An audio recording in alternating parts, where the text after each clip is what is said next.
I'm thankful to God for blessing us with another opportunity to connect on this channel, and I'm thankful to you too for carving out the time to listen.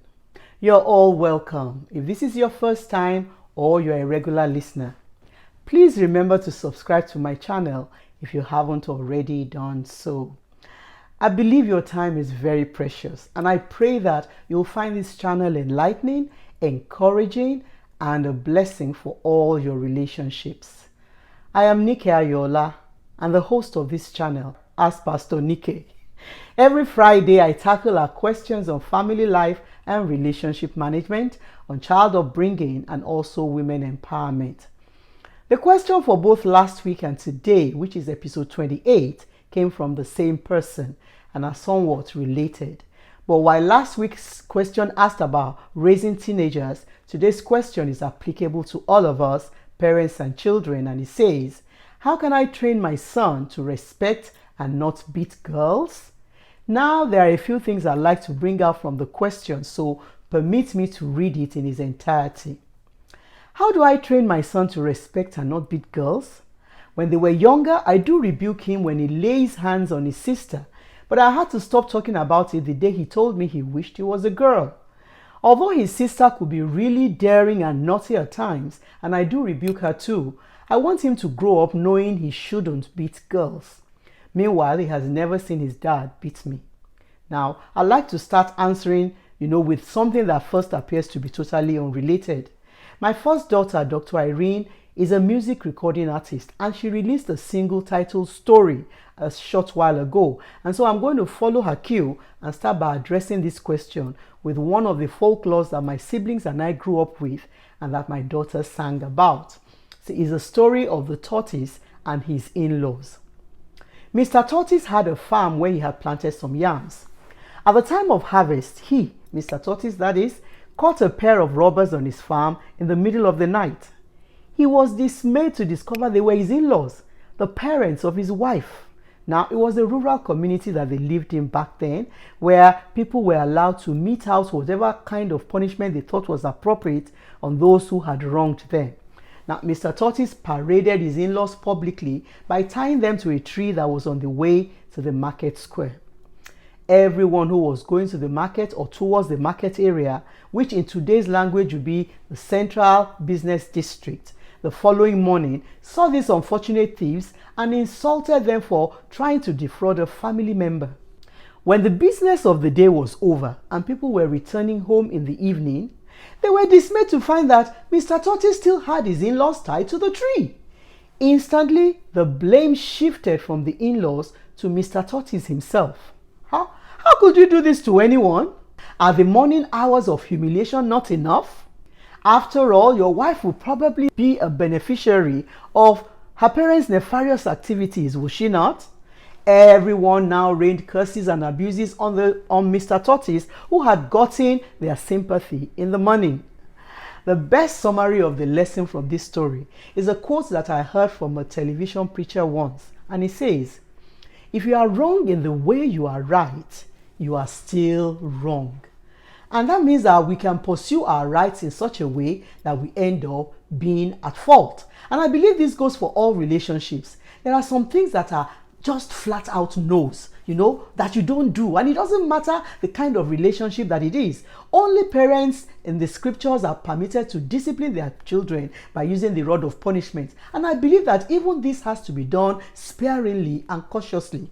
The option to beat your child should be a last resort after you have tried talking, advising, and other forms of punishment, like withdrawal of certain favors. So, if you must use the cane, you have to make sure you are doing it for the sake of the child to teach a lesson and not because you are angry or frustrated. Moreover, never ever beat a child while you are still angry.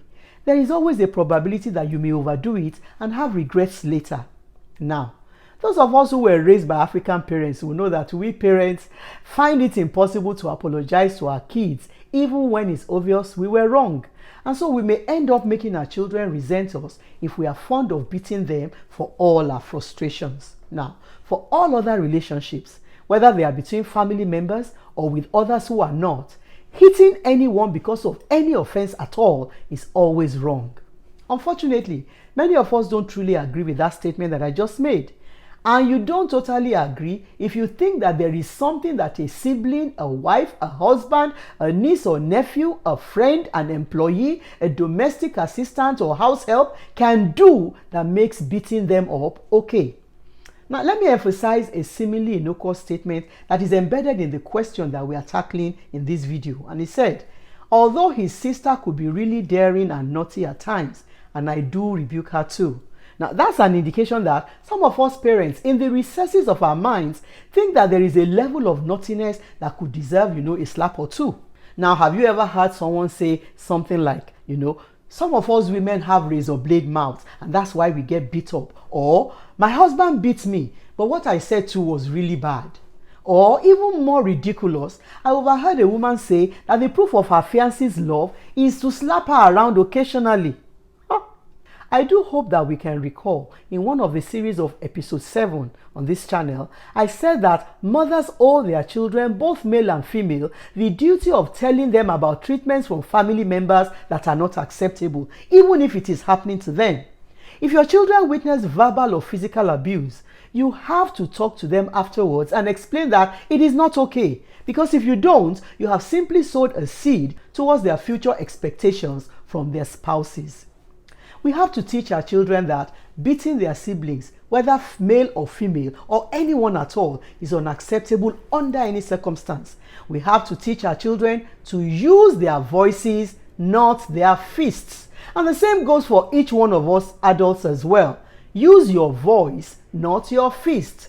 I thank God that the question clarified that this young boy has been given no such example, so it should not be a difficult task leading him right. So, now, to give some suggestions as to what this parent and others in this situation can do, let me read the popular scripture from Proverbs chapter 22 and verse 6 from the Passion Translation. And it says, dedicate your children to God and point them in the way that they should go, and the values they have learned from you will be with them for life. You need to teach them these values by your words, actions, and convictions. And if you are not truly convinced about whatever it is that you are trying to impart, it shines through to your children as well. After all, we are all spiritual beings. So you have to let your son know that beating his younger sibling is totally unacceptable to you and his father. And it would be great if you can have his father talk to him as well, to reinforce the instruction. If your daughter does anything that is naughty enough to deserve a beating, make sure you administer that punishment yourself and in private too. Because the gloating that whoever was punished has to endure sometimes make them determined to do that wrong thing again. And after each punishment, please talk with your children so they have a good understanding of why they were punished and what your expectations are.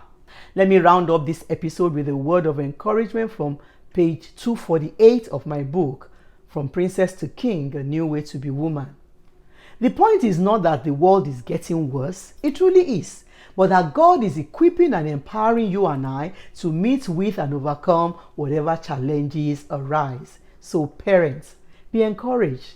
We are not helpless because God is with us to help us. See you again next Friday. Shalom.